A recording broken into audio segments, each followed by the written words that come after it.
Fala pessoal, beleza? Hoje eu vim aqui para responder uma dúvida do nosso amigo Lucas e ele tá com uma dúvida querendo saber como ele calcula o lucro do negócio dele se ele faz as vendas a prazo e ele acaba comprando também a mercadoria dele a prazo. Então vem comigo até o final.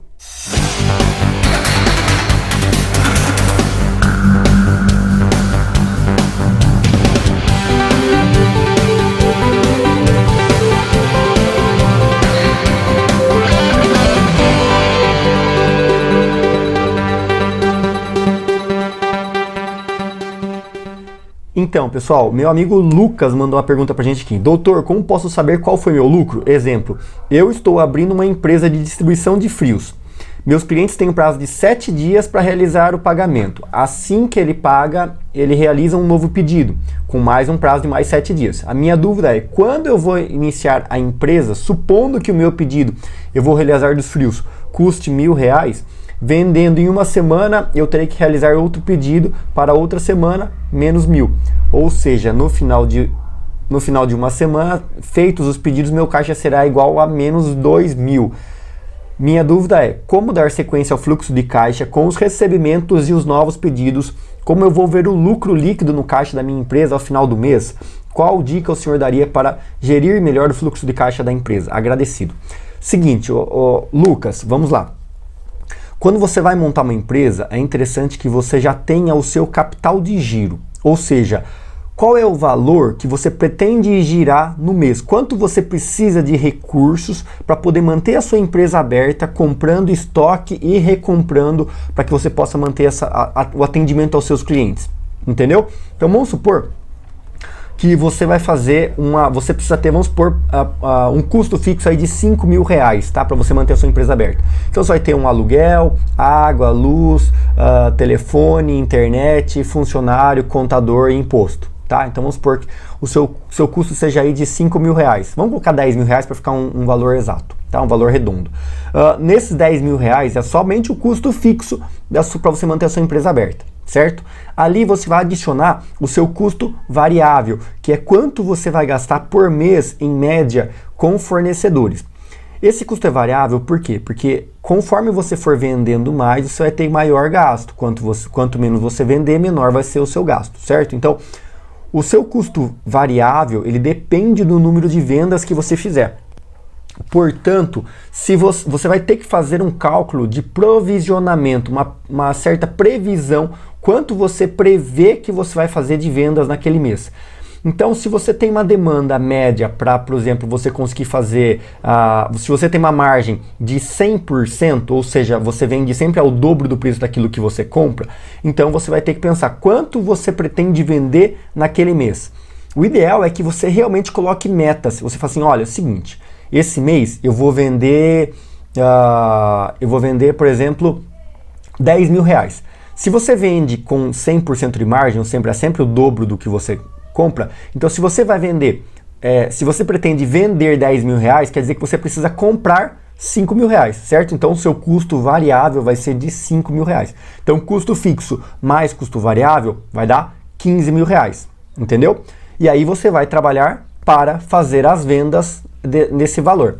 Se você vender apenas o valor de R$10.000, né, você teve 5.000 de custo, você tomou prejuízo. Por quê? Porque você sabe que o custo para você manter a sua empresa é de 10.000 de custo fixo, mais os 5 que você gastou de custo variável. Então, você sabe que você precisa aumentar. Bom, então, vendendo apenas R$10.000, eu não consigo pagar as minhas contas. Então, se eu tentar vender, então, R$20.000? Se você vender R$20.000, você vai receber quanto? Se você vender R$20.000, você vai ter que gastar R$10.000 com fornecedores, certo? Se você ganha sempre o dobro. Se você tem uma margem de 100% dos seus produtos, se você vender R$20.000, você vai ter que pagar 10.000 para os seus fornecedores, que é o custo da mercadoria, entendeu? Então, tendo 10.000 de lucro e você pagou 10.000, você ainda tomou o prejuízo dos seus 10.000 de custo fixo, entendeu? Então, vamos lá. Se eu vender, então, R$50.000. Se você vender R$50.000, quer dizer que você vai ter um custo com fornecedores de R$25.000, certo? Vai sobrar mais R$25.000 no seu caixa.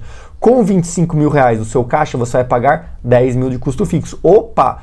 Ou seja, sinal que você teve 15 mil reais de lucro, certo? Essa é a conta que você precisa fazer. Você tem que prever qual é o valor de venda que você precisa ter para custear os seus custos fixos. Então, a primeira coisa que você precisa ter na sua planilha de fluxo de caixa é saber quanto custa para você manter a sua empresa aberta. Quanto você vai ter que vender, quanto você vai ter de contas para você pagar, faça chuva, faça sol. Chegou nesse valor? Ah, cheguei, Arthur, cheguei no valor e eu tenho que gastar 10 mil reais. Ótimo, então 10 mil reais é o que você precisa pagar todos os meses. Então você precisa ter no mínimo 10 mil reais de lucro, né? Na verdade não é lucro, 10 mil reais de margem para poder pagar esse custo fixo. Entendeu?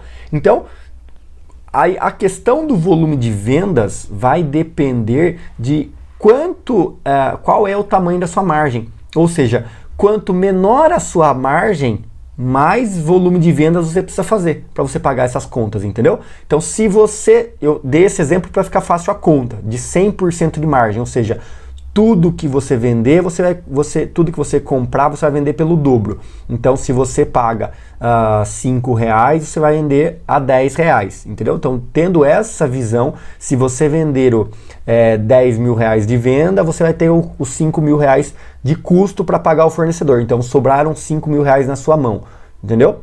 Só que você tem que saber qual vai ser a meta de vendas que você vai ter para que você possa pagar as contas.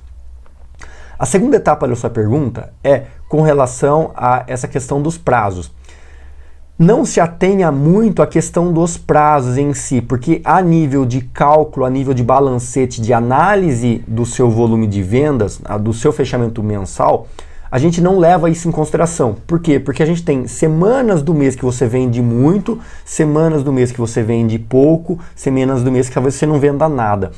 Então, você tem que fazer, eu sempre oriento para ficar mais simples essa dinâmica de você analisar o seu resultado, você faça essa visão do dia 1º do mês até o dia 30, até o último dia do mês, tá? Até o dia 30, dia 31. Que aí você vai conseguir mensurar o total. Quanto você vendeu, quanto entrou no caixa, quanto você vendeu e entrou no caixa.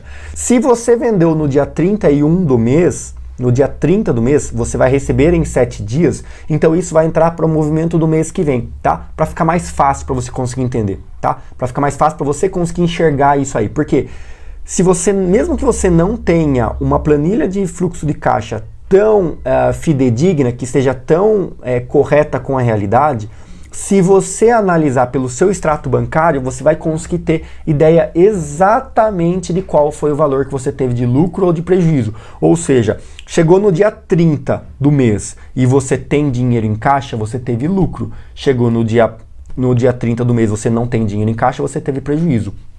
Entendeu? Não quer dizer, isso é um dos modelos de análise, tá? Existem vários modelos de análise.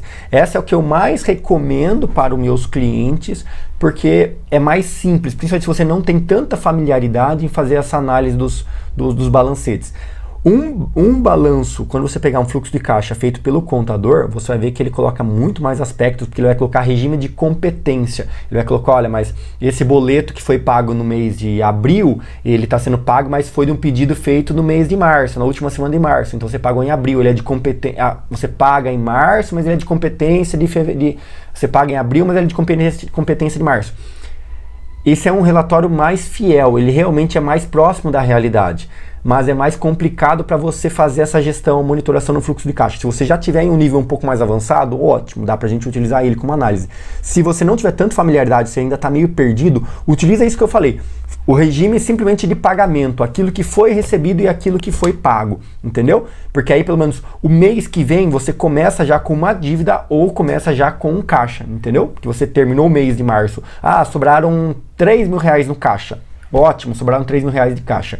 Você teve lucro? Teoricamente sim, tá? Teoricamente você teve lucro, porque você fechou com dinheiro em caixa.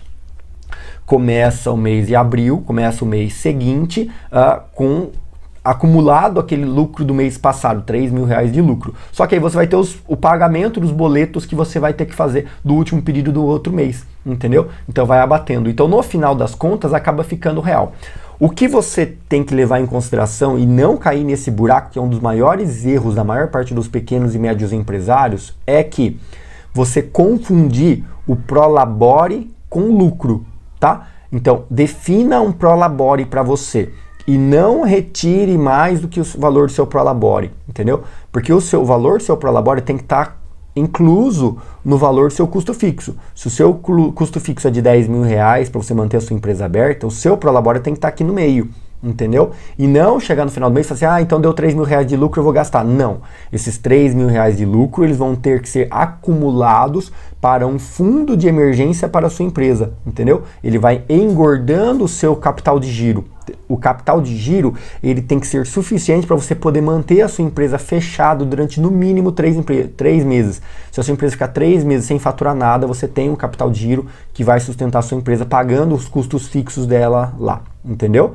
Para isso serve. Então, à medida que você for tendo lucro, você vai engordando esse capital de giro de forma com que você consiga fazer o seu capital de giro ser suficiente para pagar um ano da sua empresa fechada. A hora que você tiver isso, aí é a hora, aí sim, o que você tiver, depois que você tiver pelo menos um ano de capital de giro, agora você pode começar a retirar o lucro. Essa é a minha recomendação para que você nunca passe perrengue na gestão da sua empresa. E esse é o motivo pelo qual grande parte das empresas fecham. Elas não mantêm um capital de giro, tudo que sobra no final do caixa, elas pegam para elas e gastam dinheiro e já vão investindo, fazendo reforma e coisas assim. E infelizmente isso, em um momento de crise como que a gente está vivendo agora, em um momento de insegurança no mercado, você vai sofrer, você vai fazer parte das estatísticas que fecham nas empresas. 90% das empresas fecham em até 5 anos de vida. Beleza? Espero que eu tenha respondido. Se não, deixe nos comentários que eu gravo outros vídeos para responder. E se você não é o Lucas, se você está assistindo esse vídeo e se identificou com essas dicas, gostaria de saber a sua opinião, o que você achou desse modelo de vídeo e qual outro tema você gostaria de que a gente gravasse novos conteúdos. Basta você deixar aqui nos comentários que eu vou gravar novos conteúdos para vocês, beleza? Um grande abraço para vocês e até mais.